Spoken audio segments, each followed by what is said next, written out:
ಬೀದಿ ನಾಯಿಗಳ ಹಾವಳಿ ಹೆಚ್ಚಾದ ಹಿನ್ನೆಲೆ ಅಪಾರ್ಟ್ಮೆಂಟ್ ಒಂದರ ನಿವಾಸಿಗಳು ದೇವರ ಮೊರೆ ಹೋಗಿದ್ದು ಆಶ್ಚರ್ಯ ಮೂಡಿಸಿದೆ.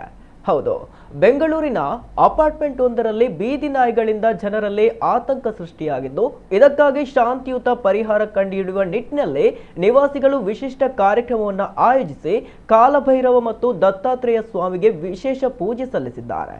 ಇನ್ನು ನಿವಾಸಿಗಳು, ಮಕ್ಕಳು, ಸಾಕು ನಾಯಿಗಳು ಈ ಕಾರ್ಯಕ್ರಮದಲ್ಲಿ ಭಾಗವಹಿಸಿದ್ದರು. ನಿವಾಸಿಗಳು ನಾಯಿಗಳಿಗೆ ಶಾಂತಿ ದೊರೆಯಲಿ ಎಂದು ಈ ಮೂಲಕ ಪ್ರಾರ್ಥಿಸಿದ್ದಾರೆ.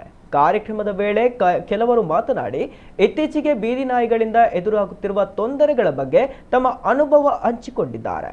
ಇನ್ನು ಕಾರ್ಯಕ್ರಮದಲ್ಲಿ ಆಹಾರ ವ್ಯವಸ್ಥೆ ಸಹ ಮಾಡಲಾಗಿದ್ದು, ನಾಯಿಗಳು ಮತ್ತು ಜನರ ನಡುವೆ ಪರಸ್ಪರ ಪ್ರೀತಿ ಬೆಳೆಸುವ ಉದ್ದೇಶದಿಂದ ಈ ಕಾರ್ಯಕ್ರಮ ಗಮನ ಸೆಳೆದಿದೆ.